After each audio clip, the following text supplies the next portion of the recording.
Dostal jsem se do země, která vymyslela hokej. A to je pro mě jako obrovský zadosti učinění za tu celou dobu, co tady jakoby něco vytvářím. A to poznání toho, jak se to dělá tam. A v podstatě to bylo domluvené přes vlastně bulharskou reprezentaci, která mi otevřela ty dveře do té Kanady. Tam proběhly nějaký kontakty, který mě zase přihráli další prostě jako kontakty a zhruba 3 měsíce jsem řešil, kde bych mohl být, v jaký pozici bych tam mohl být a pak jsem si v podstatě jakoby priorizoval, kam chci jít, co se mi líbí a vyrazil jsem. Dostal jsem se jako hlavní trenér trénovat seniorský tým, seniorskou národní reprezentaci. Vlastně byli jsme na šampionátu divize 2B, kde jsme obsadili 3. místo a bulharský svaz jako s mojí práci byl spokojený, takže jsme prodloužili smlouvu o další rok a tím, že je tam vlastně řekněme nějaký manažer, který tu reprezentaci řídí, který má velký kontakty a má vlastně nějakou pozici i v IIHF, takže má velikánský dosah, tak ten byl schopný mě prokontaktovat na lidi do Kanady. No ne úplně, já jsem vlastně vyrazil s kontaktem, kdy jsem věděl přibližně, kde budu, s kým budu, ale ty jednotlivý, řekněme, možnosti jakoby zapojit se do tréninku jsem řešil až přímo tam v té Kanadě. Byl jsem v podstatě u mládeže Oshawa Generals, to jsou AAA týmy, převážně jsem působil jako skills coach a řekněme částečně video coach u týmu u 16 AAA, která je vlastně poslední před draftem do juniorské OHLky. Pak jsem měl možnost ještě být u 15, u 10 a potom jsem měl nějaké možnosti, co se týče skills tréninku se skills trenérama. Jsem viděl od NHL přes AHL juniorské soutěže, mládežnické soutěže, ať AAA, AA, aby jsem viděl porovnání těch kategorií, těch úrovní a za celou tu vlastně 3měsíční dobu, co jsem tam strávil, jsem se přiblížil, myslím, k 200 tréninkům, buď aktivně, anebo pasivně a ke 100 zápasům. Těžkost byla asi jakoby jazyková bariéra, protože angličtinu prostě nemám dokonalou, na který prostě pracuji intenzivně, takže trenérsky si myslím, že to nebyl absolutně žádný problém a spíš mi to potvrdilo moji správnou cestu a mý správný uvažování, takový, jaký praktikuju tady v Česku, ale určitě to bylo prostě jako jazyk a komunikace, to byl taky i můj jako největší strašák, na druhou stranu prostě největší jako motivace. No. Absolutně otevřenou náručí. Samozřejmě si mě trošičku otestovali na začátku, ale všichni vstřícní, hodní, pomáhali mi, hlavně jako na začátku a vzali mě mezi sebe a v podstatě po nějakých 14 dnech už jsem byl právoplatný trenér prostě toho U16 týmu, kde mě vzali i ty kluci a tam jsem se úplně úžasně etabloval, kdy tam vznikly opravdu až jako přátelství, si myslím, na vysoký úrovni. Já jsem v podstatě, když jsem se loučil, nebo když už jsem byl na cestě téměř domů, tak jsem dostal od kluků dres jejich, dostal jsem nějakou společnou fotku, takže strašně hezký jakoby loučení a bylo vidět, že jim je to líto, že jedu domů, i mě to bylo líto. A hrozně hezký reakce od rodičů těch hráčů, kdy mi chodily zprávy, že děkuju za moji práci, že jsem pracoval s těmi hráči, což mě jako velmi mile potěšilo a překvapilo, protože přeci jenom jsem Evropan v Kanadě a to se tam úplně jako nenosí, ale musím říct, že tohle mě asi potěšilo nejvíc. Intenzita. Jednoznačně intenzita je to samozřejmě daný velikostí toho hřiště, kdy prostě v té Kanadě jsou opravdu užší hřiště, jsou stejně dlouhé, ale jsou užší, někdy jsou velký, nedá se to paušalizovat, ale prostě primárně jsou tam menší hřiště, tudíž ty hráči jsou víc na kotouči, mají všude blíž a celá ta hra je prostě rychlejší. A ty tréninky jsou v tom takhle vedený. Všechno je v nějaký soutěži, v nějakém souboji o něco a prostě ty děti se furt jako předhání. Jako samozřejmě i v Česku to jako je, to se nemůžeme bavit o tom, že by to tady nebylo, ale tam z toho to úplně jako čiší, to mě strašně překvapilo. My jsme třeba, nebo tam do 18, nebo když trénuješ tým do 18 let, tak všechny ty mládežnické kategorie, ty trenéři musí mít třeba helmy. Já jsem za ním byl strašně rád, protože to tam lítalo ze strany na stranu, prostě ty kluci, jak je to na malém hřišti, jak jsou jsou jako rychlejší, ne, že by byli nějak extrémně rychlejší než český kluci, ale jde o ten prostor. Jak prostě to tlačí prostě do té rychlosti, tak jsem za tu helmu byl prostě rád. Takže a určitě ten způsob toho tréninku je trošku jiný, protože tam vůbec jakoby, když jsou v klubu, nedělají, nebo ne, že nedělají, ale v daleko menším měřítku než tady dělají dovednosti, protože oni se zaměřují na systém. I prostě děti 8letý prostě udělají založení, prostě vyzkouší si na 5 minut přesilovku, bully po přesilovce, vyzkouší si to, neříkám, že to dělají furt, dělají to třeba před zápasem, každá lajna prostě 5 minut, ale vyzkouší si to. A v tutom smyslu, nebo v tutom režimu prostě jsou vedeny ty tréninky, kdy jsou prostě furt jezdí ze strany na stranu 3x2, 2x1 přes celý hřiště, prostě opravdu jsou hnaný prostě do rychlosti a do těch systémových herních věcí prostě. A ty skills věci tak dělají separátně v privátním sektoru. Jasně, ale i tohle tam je, ale jakoby to gro toho tréninku je v tom, že se vychází ze zápasu a ty věci se dělají do zápasu. Prostě, že je tam spolupráce útočník-obránce, aby si obránce uměl najet, aby si útočník uměl najet, prostě a už od maličkačích dětí, což mě jako hodně překvapilo. To, co ty tady popisuješ, samozřejmě to je tam taky nějaký cvičení na zahřátí, ale tuhle je ten asi jako největší rozdíl, kdy mně přijde, že tady tuhle ty věci se dělají až třeba o 2, o 3 roky později. Si ten trenér vezme jednu lineu, postaví je, prostě fixně, udělají útoční bully v přesilovce třeba a řekne jim, no a ty, když ten puk vypadne sem, tak musíš je sem, ty musíš je sem. Je prostě 8letý děti. A prostě vyzkouší si to opravdu chviličku a potom se vymění ty liney. Tady ty jdou hrát zase do rohu, nevím, 1x1, 2x2, vezme si další lineu a zase úplně to samé. A bude to hra 5x5, nebo je to obraná bully, nebo je to útočná bully, anebo si udělají prostě přesilovku, kdy trenéři prostě suplujou jakoby bránící hráče a prostě oni si přihrávají v těch pozicích, kde by přibližně měli být. A samozřejmě v tom zápase už je jako nechávají být, ale ty děti už jsou trošku fixovaný a jako snaží se to plnit. To třeba je pro mě bylo na to jsem koukal s otevřenou jako hubou, když to řeknu takhle, že 8letý děti a oni to pochopí prostě a dělali to. Ano, spíš jde o to, jakoby, aby vědělo, jak by to mělo být, ale samozřejmě v tom zápase, jak ty děti jsou soustředění na zápas, na puk, na hru jako takovou, tak v tom samozřejmě dělají chyby, ale od malička se učí už prostě kde být přibližně, jak si najet, prostě aby si v té hře jako pomohli, že to není jako tady máte puk a hrajte si, jak chcete, ale prostě je tam trošičku víc té struktury. Jo, jakoby tam všichni hrajou, tam prostě obránce jde dopředu, útočník prostě ho zastoupí, ale už i takhle malí děti samozřejmě do toho jsou tlačení, ne vždycky samozřejmě dělají v tom chyby, ale prostě všichni dopředu, všichni dozadu, snaží se být blízko u sebe a řeší a nechávají jako řešit ty situace, to je samozřejmě, nechávají jim tu volnost v tom řešení, no a potom jim říkají prostě, co bylo dobře, co bylo špatně a v tuto mají tu volnost, ale přeci jenom v nějakým základním jako systému. Ne, že prostě si jim hodí půk a hrajte si, jak chcete. Chtějí, aby tvořili, chtějí, aby hráli rychle, chtějí, aby hráli důrazně.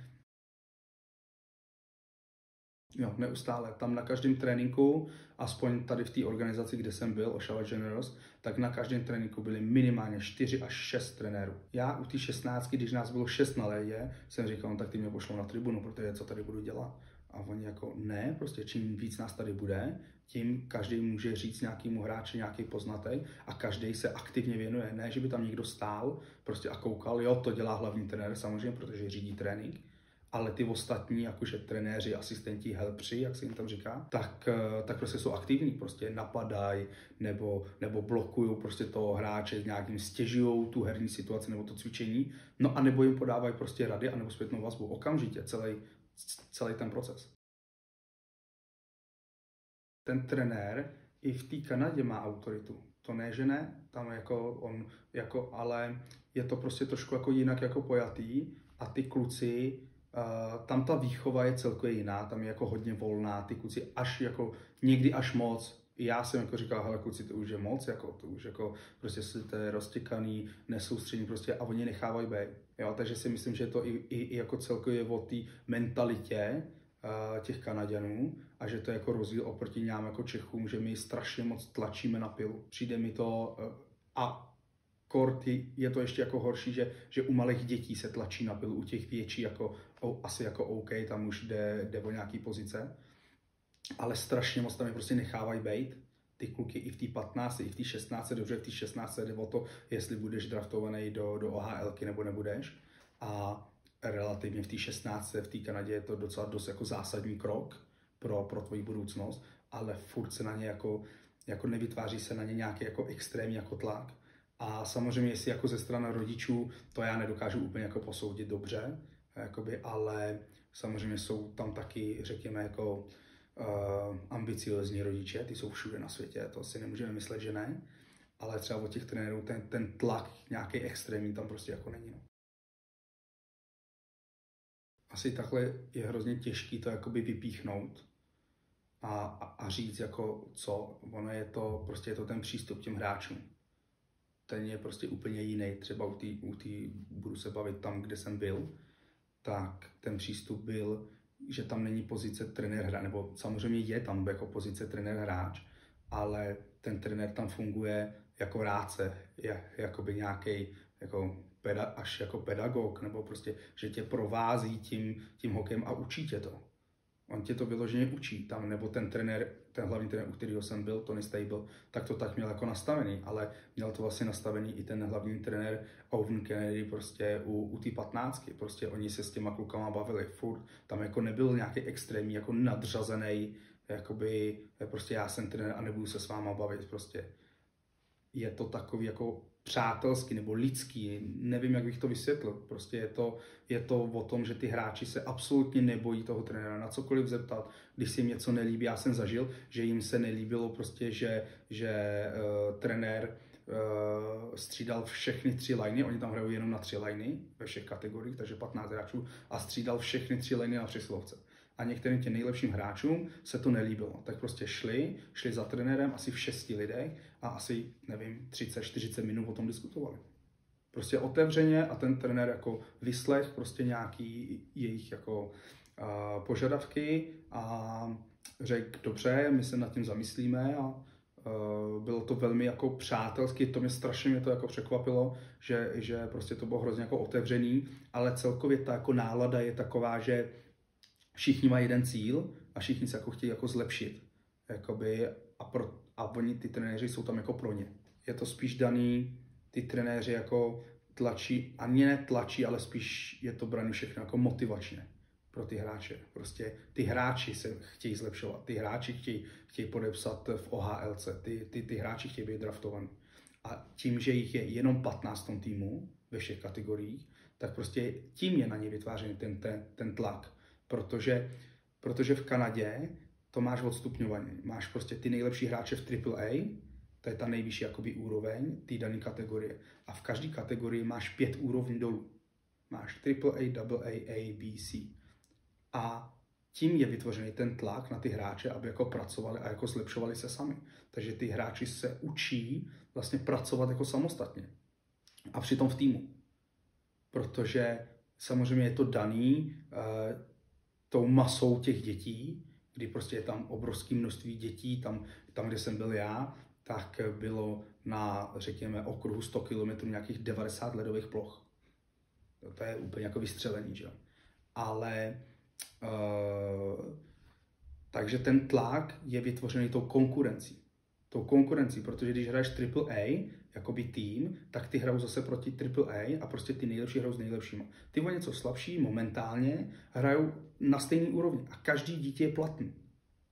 A tím pádem všechny zápasy jsou vyrovnané. Samozřejmě, že jsou tam i výsledky 8-2 a tak dále, ale ten zápas je vyrovnaný. A když takhle odehraješ 2-3 zápasy týdně, celou sezonu, bavíme se o U16, tak prostě to tě strašně posouvá. Protože prostě jsi furt v konkurenčním prostředí. Neustále. Větší konkurence mezi všema kategoriemi a řeknu to možná jako blbě, ale selektování prostě těch jako neambiciozně, ale momentálně lepších od těch jako slabších v Česku hrajou, protože tady není dostatečný počet jako dětí. Asi takhle si to vysvětluju já, proč to tak je. Tak hrajou jako všichni se všema, ale když to tam, jak je velké množství dětí, tak to mají rozdělené na úrovně. A to si myslím, že je ten nejzásadnější věc, protože vlastně tebe formuje ta konkurence. Ty nechceš být nejslabší, prostě ty chceš být lepší. Ty chceš být lepší než ten druhý.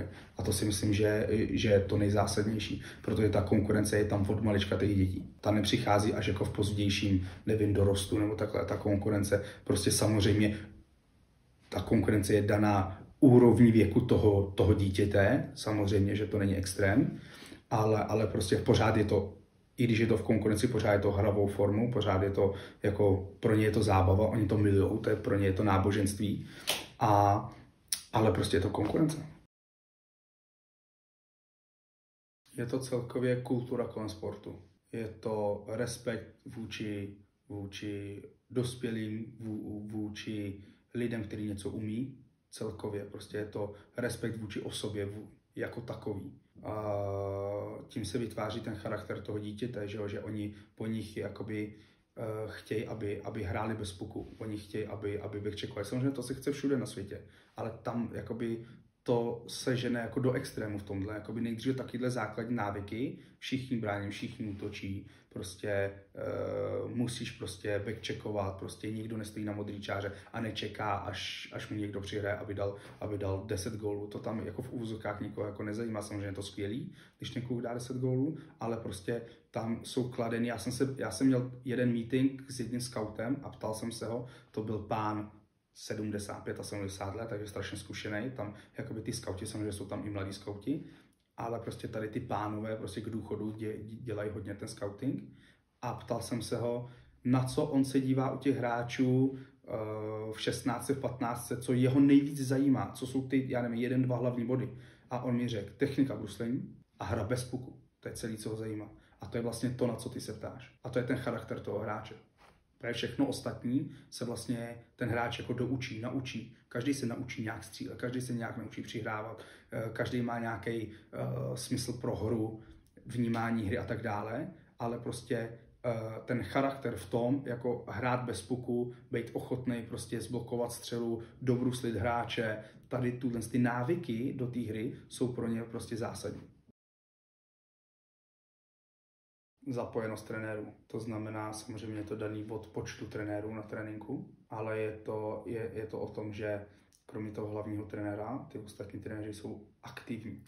Strašně moc aktivní, prostě, jak už jsem říkal, napadají hráče, vytváří na ně tlak, blokují toho hráče, stěžují jim to cvičení vlastním tělem, tudíž jakoby simulujou zápas. A to tady jako moc nevidím v Česku. Ať na skills, trénincích, tak ale i v klubech. Přeci jenom tady v Česku je to i daný tím, že není dostatečný počet těch trenérů, neříkám, že všude, ale ve velkém procentu to tak je.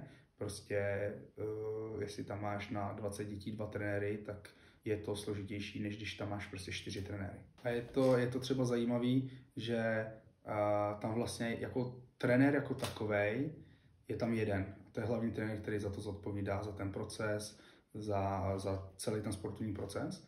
A pak k sobě má dobře jednoho asistenta a pak ostatní jsou takzvaní helpři.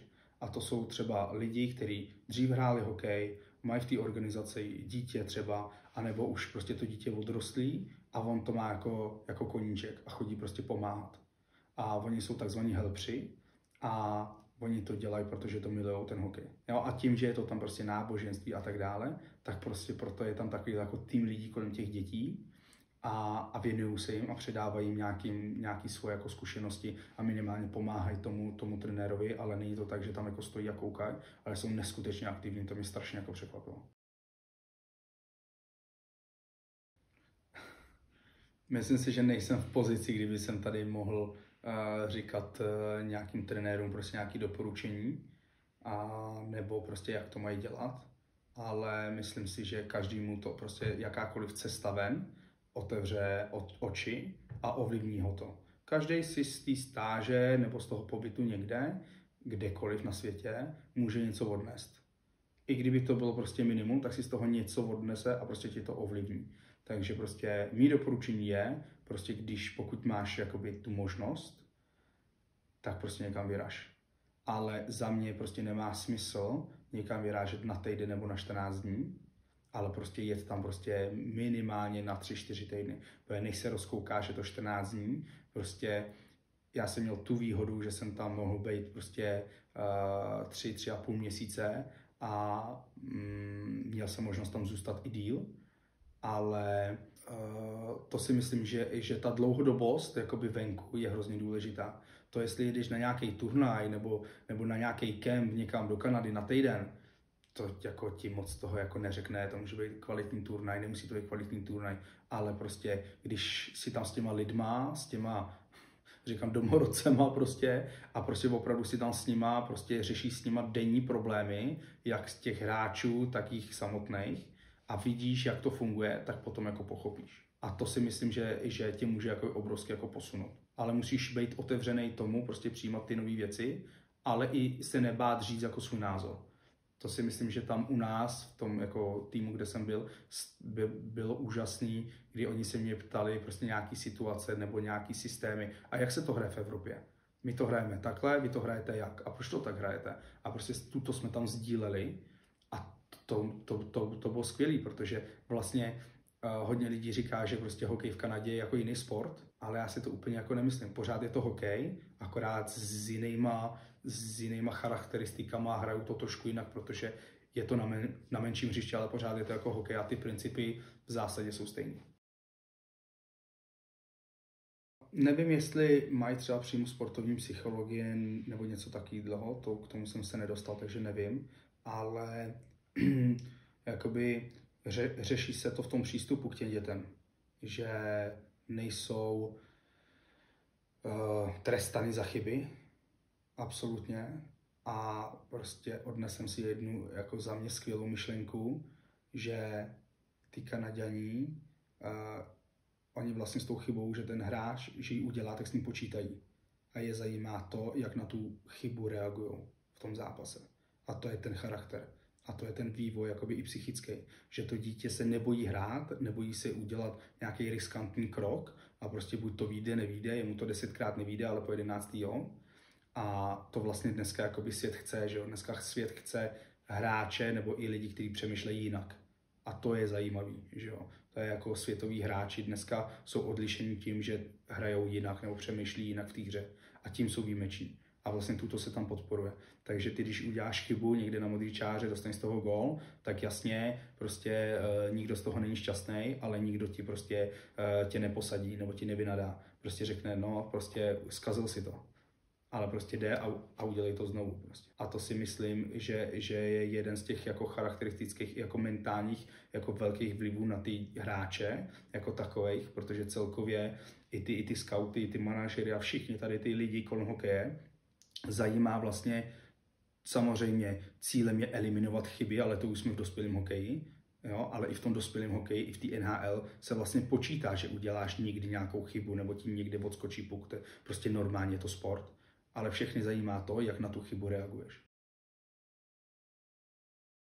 Zase myslím si, že se to nedá úplně jako paušalizovat, každý je jiný, každý trenér je jiný, každý k tomu přistupuje jinak, někdo si dává větší odstup od hráčů, někdo ne, zrovna tak to funguje i v té Kanadě, ale ve velkém měřítku, nebo jaký já mám zkušenosti, tak jsou to partneři.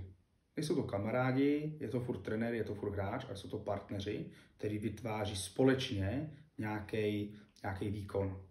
A ten trenér potřebuje toho hráče a ten hráč potřebuje toho trenéra, aby ho vedl. A to si myslím, že to zásadní tam, že prostě jsou na stejné lodi a všichni bojují za stejnou věc nebo se snaží udělat stejnou věc, a to je vyhrát zápas, vyhrát soutěž, zlepšit se, být lepší, každý den být lepší. To je, až bych řekl, jako nějaký jako gro tam prostě.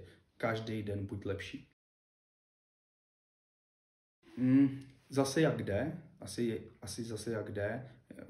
Úplně nejsem v tak velkém kontaktu s těma českýma trenérama, abych tím, že jsem spíš v té jako privátní sekci v Česku, ale myslím si, že tady je dost trenérů, kteří si jako drží ten odstup a je to taky hodně jako direktivní, ale to jako třeba to není špatně, já jako nevím, ale prostě jenom jako popisuju ten rozdíl, jaký vnímám v Česku a jaký vnímám jako v té Kanadě, že tam jsou víc jako, že ten trenér je víc s těma hráčema jakoby na stejné vlně, než jako v Česku. V Česku mi to přijde, že je prostě trenér, pak jako dlouho nic a potom ty děti a on jako trénuje a tím to jako končí. Ale tam jako spolu jako žijou a jako v nadsázce. A to si myslím, že jako takový z toho mám já pocit, jako, že vlastně oni respektovali názor Evropana, když to takhle jako vnímám. Oni jsou jako i mě dost překvapilo, že jsou jako otevřený tomu, že jsme se třeba bavili, jak třeba hrajou Kanaděni, jak hrajou Evropani. Trošku jsme to porovnávali, mám na to určitě jako svůj názor. A oni mi jakoby dali za pravdu a vlastně jsme se shodli, že to chce nějaký jako rozumný jako balans mezi kanadským a evropským hokejem, co se týče jako mládeže. A to je jako pro mě bylo asi jakoby to nejvíc, no. Že vlastně respektovali názor tady nějakého kluka z Česka, z paneláku, prostě jako v Kanadě. A to je super. Můj asi jako největší jako osobní úspěch bylo to, že když já jsem řekl nějakou myšlenku nebo nějaký bod, ať jsem kritizoval nějakého hráče nebo jsem ho chválil, takže vlastně jsem to řekl tomu hlavnímu trenérovi a on to třeba řešil s tím hráčem. A ono se to potvrdilo. Nebo jsem chtěli můj názor na složení přesilovky. Tak si jim řekl, prostě vemte tady toho hráče, který tu přesilovku třeba momentálně dlouho nehrál, dejte ho na tu pozici, mě by se tam líbilo, zkuste to. A oni to zkusili a ono to jako vyšlo, možná jsem měl jenom štěstí. Ale prostě tuto jsou taky jako věci, že v ten moment jsem asi toho hráče viděl, jako že jsem se na něj díval trošku jinak, než ty ostatní. A potvrdilo jako nějakým dalším jako procesem se to jako potvrdilo. Takže jakoby to mě jakoby vyrilo jako dost jako energie dožil, že jakoby ten hokej nějakým způsobem vidím, jako po svým asi, ale prostě, že to přináší nějaký úspěch té komunitě, kde jsem byl. Takže že jsem si tam připadal jako důležitý. To je asi ten největší úspěch, jako když se takhle o tom bavíme, že jsem opravdu byl jako opravdu jeden z nich a ať jsem řekl, co jsem řekl, tak oni to vlastně jako respektovali a přemýšleli nad tím. A to je asi ten největší úspěch. Já si myslím, že jakoby tam hodně, jakoby, ne hodně, ale samozřejmě na ty, řekněme, od té juniorky nahoru rozlišují prostě ten coaching a trenérství. A dnešní moderní coach si myslím, že musí ty hráče vidět jinak, musí je umět dát dohromady, musí najít tu správnou jako chemii, protože o té chemii to je, jak složíš ty hráče. Všichni v té NHL, to jsou normální roboti, to je neskutečný. Ty jako téměř nedělají chyby, ty kluci. To je úžasný, to je balet jako na bruslích. A s neuvěřitelnou přesností, ladností a vším. A ty to musíš umět jako head coach dát jako do sebe. A to si myslím, že ten člověk, který jako v moderním hokeji momentálně, který třeba přijde, nebo jsou, samozřejmě, že jsou, tak jsou jako úspěšní díky tomu, že mají kolem sebe skvělý realizační tým, skvělý trenéry, skvělý skills trenéry, skvělý fyzioterapeuty a tak dále. Ale ten hlavní trenér je jako nad nima a vidí jako jiný souvislosti, vidí ty hráče jinak a umí vycítit prostě tu chemii mezi nějakýma hráčema a dá je k sobě. A tuto, když jako poskládáš jako pucle, tak potom ten tým nebo ta organizace může být jako úspěšná. Protože samozřejmě, že někdo má o 2 lepší hráče, víc, míň a tak dále, jo? Bavíme se jako globálně, že si myslím, že tuto je jako směr jako coachingu a to mě jako hodně mě to zajímá jako coaching jako takové. Super je video, super jsou statistiky, všechno, ale je to jenom podpora, aby ti jako něco ukázal, nějaký detail. Furt si myslím, že na té střídačce musíš mít cit. A musíš mít cit pro to nějaký šestý smysl, prostě dát ty hráče jako k sobě a vidět toho hráče, věřit mu. Něco jako navíc, protože jako data jsou hezký, ale furt je to neuvěřitelně rychlá a proměňující se hra. A prostě ty na té střídačce musíš reagovat během jako vteřiny, protože rozhoduje to, koho tam dáš, kdy ho tam dáš, jak ho tam dáš, s kým ho tam dáš. To si myslím, jako, že se jako úplně jako nedá naučit, že to trošičku musíš mít v sobě a samozřejmě je to strašně moc zkušeností, které jako musíš mít, aby si se do té fáze mohl jako dostat. A myslím si, že ne každý nebo minimální procento lidí se do té fáze dokáže dostat. Protože, jako říkám, data, statistiky jsou jako hezký, nějaký rating těch hráčů je daný na základě nějakého testování nebo nějakých hodnot dlouhodobých výkonů v zápasech a podobně, ale pořád je to po nějakém jako citu. Já na konci ledna mám mistrovství světa do 20 let s bulharskou juniorkou v Sofii, přímo domácí šampionát. A pak se budu připravovat na státnice, na závěreční zkoušky A licence. Pak samozřejmě bude playoff s mým univerzitním týmem v Česku. A po playoff, stejně tak jako loni, pojedu na seniorský šampionát divize 2B s bulharským národním týmem. Taky v Sofii domácí šampionát. Takže 2 domácí šampionáty si střihnu letos. Já jsem až jako překvapený, protože ze sběru určitých dat tak víme, že za poslední 2 roky prostě přišlo, nebudu říkat přesní čísla, ale strašně moc nových lidí a to nás strašně těší. A to nejen z Česka, ale jako z Evropy a vlastně i jako ze světa. A dneska prostě se skoro jako nezastavíme, je to super, že mám k sobě 2 skvělí lidi, který zajišťují ten jako provoz jako takovej a rozvíjíme se jako každým dnem, snažím se vzdělávat ty trenéry, říkat jim ty mý poznatky z té Kanady. Máme spousta řekněme nějakých jako materiálů k učení nebo jako inspirace do tréninkového procesu, který chceme aplikovat pro ty děti. A vytvořili jsme nějakou jako jednotnou jako koncepci, a kterou jako neustále jako rozvíjím a snažíme si ji jako vylepšovat podle potřeb jakoby těch dětí. A myslím si, že to jde jako neustále jako nahoru a nahoru. Mám z toho radost.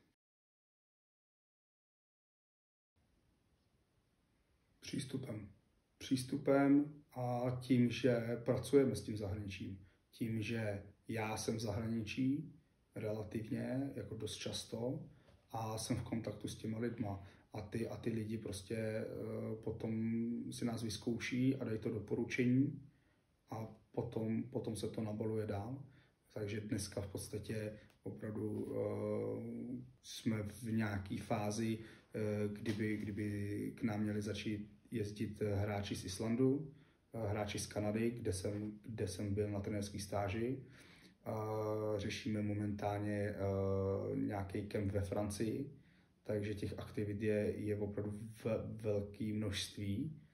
A ty hráči ta naše odměna je v tom, že ty hráči se vrací. Opakovaně se vrací a vlastně nebojí se o nás říct dalším lidem. Že si to jako nedrží pro sebe, ale řeknou, jo, běžte tam, je to dobrý, měli tam dobré služby, vyšli nám vstříc, chovali se k nám hezky. Když byl nějaký problém, tak jsme to lidsky normálně vyřešili a jsou prostě spokojení. Dotlačil, to je hezký. Já začnu trošku jinak, protože když jsem zakládal TCC, tak jsem byl na začátku před určitým rozhodnutím a to, jestli se zaštítím nějakou známou osobností, řekněme sportovcem, hokejistou, který samozřejmě tím, že v hokeji jsem celý život, tak nějaký kuky jsem znal, anebo jsem mohl jít tou dlouhodobou cestou, kdy v podstatě já jsem to v hokeji úplně moc nenahrál a hrál jsem nejvíc druhou ligu, takže to moje jméno prostě nebylo známý a já jsem si vybral tu těžší, ale dlouhodobější strategii.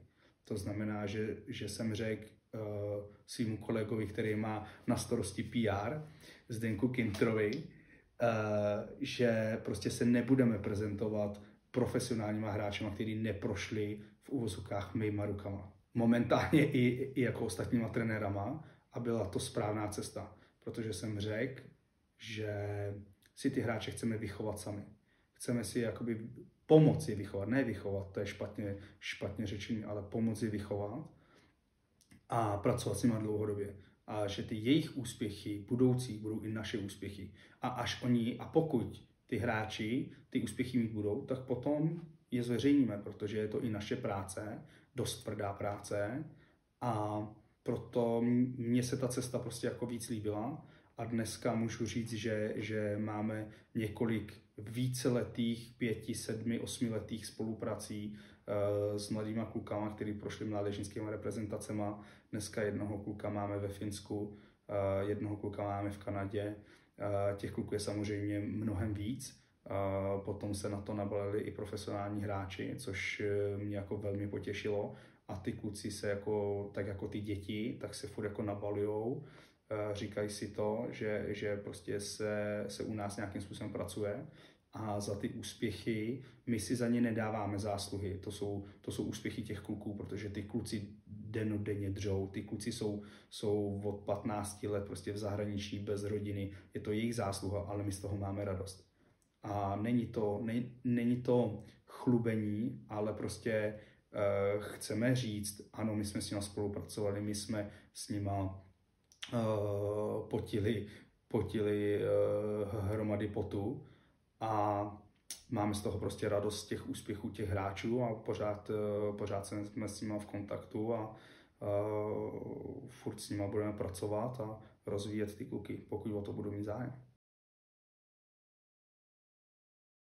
Já si myslím, že je to o důvěře a musíš těm klukům ukázat, že to umíš a ty si vezmeš na ten trénink, nebo ty kluci ti přijdou z nějakého důvodu, že chtějí třeba jenom se sklouznout na ledě, nebo jim to někdo doporučil, že se mnou byl na ledě a podobně.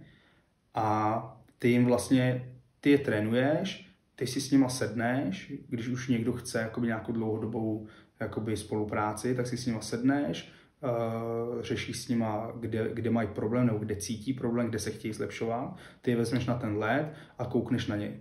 A prostě děláte ty činnosti, které on si nějakým způsobem jakoby namyslel a ty mu k tomu říkáš svůj jako pohled a ten kluk zřejmě asi nabíde nějaký, řekněme, nějakýho dojmu, že asi víš, o čem mluvíš, dává mu to smysl a tak s tebou potom dál chce jako spolupracovat. A myslím si, že to není o tom, jestli jsem někde trénoval extraligu nebo netrénoval extraligu. Ty kluci se chtějí zlepšit, proto za tebou přijdou. A ty jim k tomu pomůžeš. A pokud těm klukům to dává smysl, tak to je vlastně to nejdůležitější. Protože když ti nebudou věřit, tak se nezlepší. Každý hráč se v každém věku dokáže zlepšit. Když chce a je tomu otevřené. To si myslím, že jako mluví za sebe. Když ti... Těžká otázka. Ty hráče dokážu zlepšit, protože se o ně zajímám. Protože mám smysl pro detail a ten detail umím rozpitvat úplně do maličkatých jako mikrověcí a dokážeme je potom společně zasadit prostě do zápasu, do těch zápasových jako činností. A veškerá vlastně spolupráce jako s profi hráčema, tak ji jakoby zasazujeme do zápasu, aby to pomohlo tomu hráči.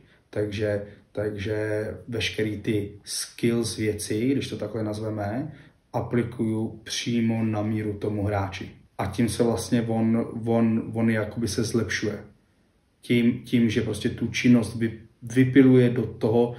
Každý hráč hraje trošku jinak a je třeba si ho jakoby nakoukat a ten hráč moc dobře ví, jakoby v čem je dobrý a v čem je třeba slabší a v čem jako potřebuje to dotrénovat. A trénovat nebo nějakým způsobem rozvíjet se potřebují jako všichni hráči, ať mladí nebo staří, prostě v NHL, prostě byl jsem na semináři prostě přímo Toronto Maple Leafs NHL týmu a měli ranní rozbruslení a prostě tam borec po zranění prostě bruslil hrany, prostě dělal techniku bruslení prostě s nějakou slečnou. Prostě a dělal a poslouchal jí a prostě pracovali.